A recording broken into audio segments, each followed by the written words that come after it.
Hello दोस्तों, कैसे हैं आप सब। मैं प्रियांशु शाह एक बार फिर से आप सभी का स्वागत करता हूं मेरे और आपके इस यूट्यूब चैनल पर। जैसा कि दोस्तों आज मैं आपके लिए कुछ नया लेकर आया हूं। आज मैं लेकर आया हूं जनरल साइंस के बारे में कुछ टॉपिक लेकर आया हूं और उस जनरल साइंस से हम स्टार्ट करेंगे।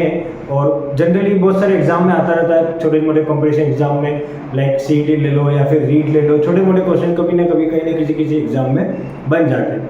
तो आज हम उस टॉपिक से स्टार्ट करेंगे और आज हमारा पहला टॉपिक है कार्बन व उसके यौगिक। ठीक है, हम पढ़ेंगे आज कार्बन और उसके यौगिक के बारे में। बहुत सिंपल सा है, कुछ भी नहीं है, आपको कार्बन और उसके बारे में पढ़ना है और उसके यौगिक के बारे में पढ़ना है। ठीक है, सबसे पहले मैं आपको एक बात कर लेता हूँ कि कार्बन है क्या। सबसे बड़ा कार्बन क्या होता है, जिसका प्रतीक सिंबल होता है C, और उसके यौगिक के बारे में हम बात करते हैं। ठीक है, वो आया कहाँ से, ठीक है, वो आया कहाँ से। लेकिन उसको आने की स्टार्ट से करते हैं। सबसे पहले क्या करते हैं, एक सिद्धांत होता है उसको हम पढ़ते हैं। वो सिद्धांत है जैव शक्ति सिद्धांत। कौन सा सिद्धांत है, जैव शक्ति सिद्धांत। ठीक है, जैव शक्ति सिद्धांत के बारे में पढ़े, जैव शक्ति सिद्धांत। ठीक है दोस्तों, आगे चलते हैं। हम सबसे पहले देखते हैं जैव शक्ति सिद्धांत। बहुत अच्छा सा टॉपिक है और कुछ भी नहीं है। ठीक है, बहुत सिंपल सा है। जैव शक्ति सिद्धांत है क्या, ये बर्जीलियम ने दिया था। किसने दिया था, बर्जीलियम ने। आप पूरा मैं नहीं लिखूंगा, आप जो मेन हाईलाइट है वो लिख सकते हैं, बाकी जो आप होगा वो आप ओरल में लिख सकते हैं। इसे किसी दिया था, बर्जीलियम ने दिया था। और ये यूं कहता है कि जितने भी कार्बनिक यौगिक है, क्या, जितने भी कार्बनिक यौगिक है उसका निर्माण जो होता है वो जीवधारियों से होता है। ठीक है, मतलब किसी बाह्य स्रोत से अपन किसी भी कार्बनिक यौगिक को प्राप्त नहीं कर सकते। बिल्कुल सही। जैव शक्ति सिद्धांत किसने दिया था, जर्मेलियम ने दिया था, बर्जीलियम ने दिया था, बर्जीलियम ने दिया था। और ये यूं कहता है कि जितने भी कार्बनिक यौगिक है वो सिर्फ कहां से प्राप्त होते हैं, जीवधारियों से। मतलब कहने का मतलब नेचर से प्राप्त होते हैं, प्रकृति से प्राप्त होते हैं। लेकिन एक अच्छा सा एक उनमें एफ वूलर नाम है, जिसका क्या नाम है, वूलर।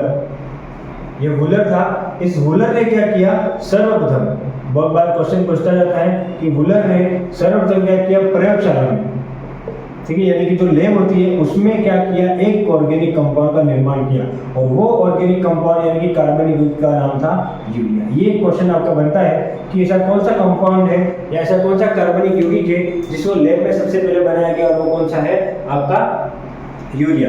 और किसने बनाया, वूलर है। और किससे बनाया ये भी आपको पूछ सकते हैं। ठीक है, तो एक सिंपल से देता हूं, अमोनियम साइनेट। ठीक है, एक नाम है अमोनियम साइनेट जिसका नाम है NH4Cl। जब अमोनियम साइनेट को गर्म किया तो वो किसके अंदर कन्वर्ट हो गया, यूरिया के अंदर, NH2CO यूरिया। ये इसका फार्मूला आता है यूरिया का, आप सब जानते हैं। ये है यूरिया और ये है अमोनियम साइनेट।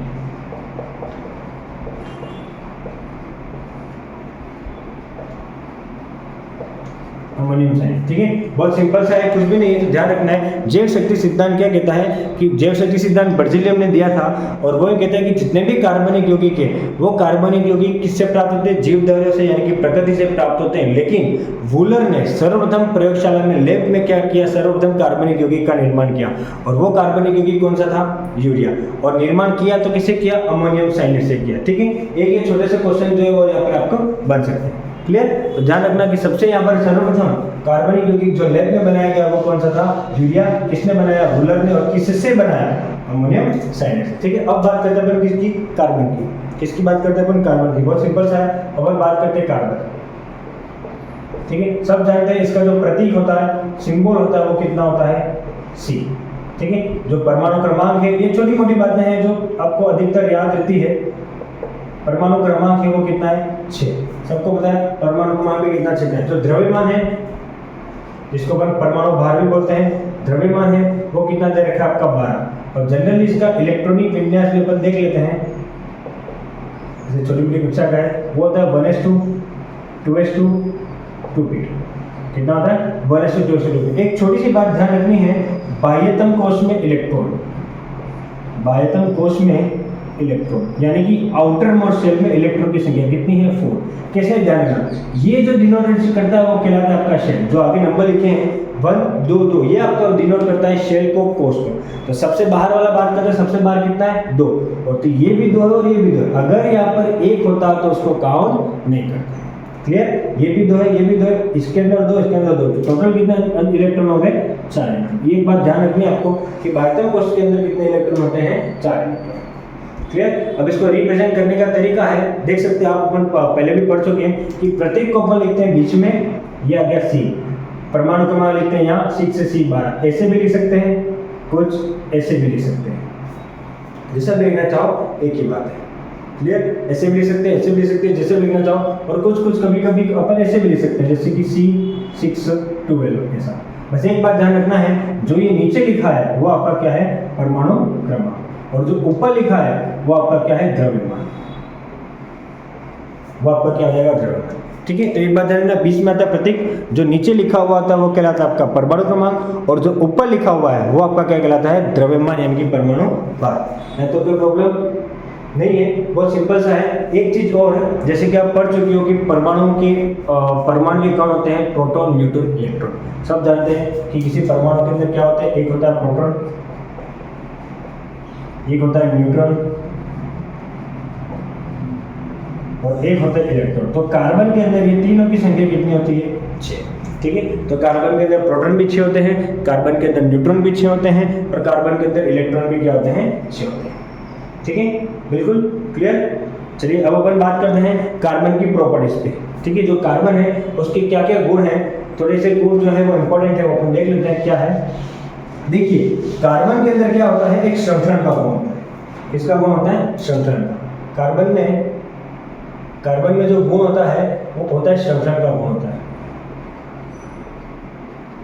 इसको बोलते हैं कैटेंशियन प्रॉपर्टी। इंग्लिश में क्या बोलते हैं, कैटेंशियन प्रॉपर्टी। इसका मतलब ये होता है कि कार्बन अपने ही दूसरे तत्वों के साथ या दूसरे परमाणु के साथ क्या करता है, एक लंबी श्रृंखला का निर्माण कर सकता है। कितने भी कार्बन हो वो आगे अपन जाके जोड़ सकते हैं, इसको कहते हैं श्रृंखलन का गुण।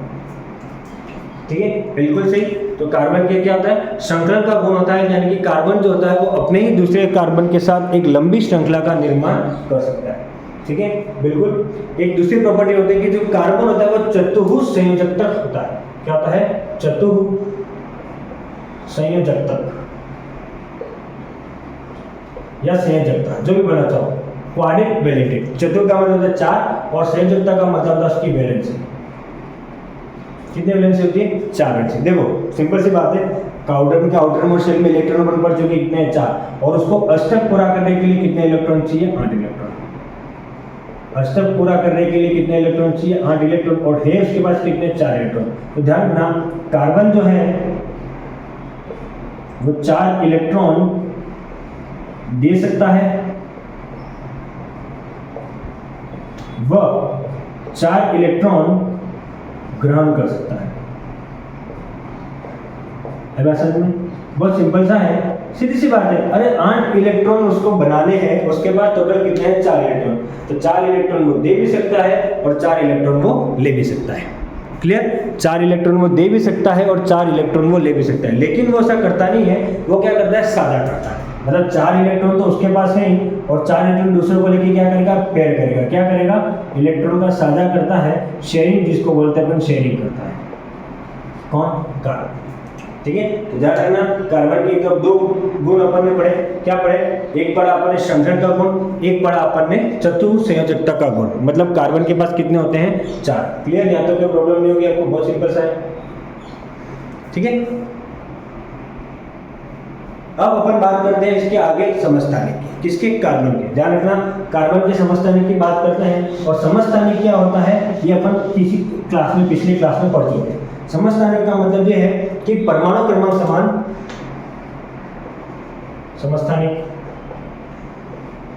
जिसको इंग्लिश में बोलते हैं अपन आइसोटॉप, क्या हो जाएगा, परमाणु क्रमांक समान, बट यानी कि लेकिन जो भार है वो कैसा हो जाएगा, अलग। उसको अपन क्या कहते हैं, स्टेट। देखो अब बचपन से पढ़ते हुए आ रहे हो कि कार्बन के कितने समस्थानिक होते हैं, 3। ठीक है, इसके कौन सा होता है, 6 से C12, 6 से C13, और एक होता है 6 से C14। बिल्कुल सही। देखो सबसे अधिक मात्रा में जो पाया जाता है वो ये रहा, ये सबसे अधिक मात्रा में पाया जाने वाला, अधिक मात्रा में पाए जाने वाला, बिल्कुल सही। ये सबसे कम मात्रा में पाया जाने वाला, ऐसा आप बोलते हैं। ठीक है। 6Ac12 सबसे अधिक मात्रा में पाया जाने वाला है, 6Ac13 सबसे कम मारने वाले पाया जाता है, और ये 6Ac14 थोड़ा सा इंपॉर्टेंट है।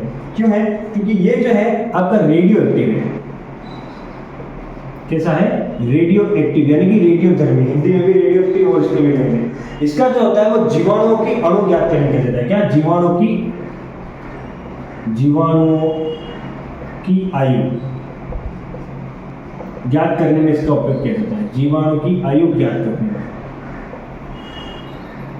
जिसे शॉर्ट में बोलते हैं कार्बन डेटिंग। डेटिंग मतलब वो वाला डेटिंग नहीं, हाँ ध्यान रखना। तो आजकल डेटिंग का मतलब तो आप कुछ और ही समझते हो। डेटिंग का मतलब होता है कार्बन डेटिंग, जो क्या करता है? जीवाणुओं की आयु ज्ञात करने के लिए। जैसे कि बहुत सारे जो जीव होते हैं मर जाते हैं, जीवाणु भी बोल सकते हो आप, जीवाश्म भी बोल सकते हो, जो भी लेना चाहो। और अपन बोलते हैं कि ये मर गया, जैसे ये 200 साल पुराना है, ये 500 साल पुराना है, ये 25 साल पुराना है, तो वो होता है जीवाश्म की आयु ज्ञात करने के लिए। तो बिल्कुल सही, 6Ac12, 6Ac13, 6Ac14। लेकिन एक बात ध्यान रखना, दो चीज और नहीं आई है। वैसे 2018 के बाद दो और ज्ञात हो गए, वो होता है 6Ac11 और एक है 6Ac15। तो ध्यान रखना कब के? 2018 के बाद, 2018 के बाद ऐसा अपन पढ़ रहे हैं 2018 के बाद, जिसमें 6Ac15 भी एक प्रकार का आपका कैसा है? Radio active. कैसा है? Radio active. ध्यान रखना 6Ac11 और ये सब भी कैसे हैं? रेडियो एक्टिव के अंदर आएंगे आपके। तो ध्यान रखना कार्बन के यहाँ पर जनरली जो 3 समस्थानिक होते हैं, 6Ac12, 6Ac13, 6Ac14, ठीक है। जनरली 3 समस्थानिक होते हैं, लेकिन 2018 के बाद यहाँ पर क्या है? आपका 5 आ गया। ठीक है, क्लियर? यहाँ तक आपको क्लियर होगा। ये थोड़ा सा एक शॉर्ट बेसिक नोट था, अभी खत्म नहीं हुआ है, अपन आगे और पढ़ेंगे। तब तक के लिए पढ़ते रहिए। छोटे मोटे क्वेश्चन है। देखो कार्बन का यौगिक तो बहुत बड़ा है, आप जितना पढ़ना चाहो उतना कार्बन को पढ़ सकते हो कि समस्थानिक क्या है, ये सब क्या है। लेकिन अपन छोटे जो क्वेश्चन पढ़ते हैं, जो जनरली छोटे मोटे एग्जाम में कभी कभी पूछ लेते हैं, ठीक है। तो पढ़ते रहिए, तब तक के लिए आगे का जो है वो नेक्स्ट वीडियो में करेंगे। तब पढ़ते रहिए, मस्त रहिए, खुश रहिए और लाइक शेयर करते रहिए। और अगर आपको कोई टॉपिक चाहिए तो आप उसे कमेंट बॉक्स में बता दीजिए। बहुत बहुत धन्यवाद।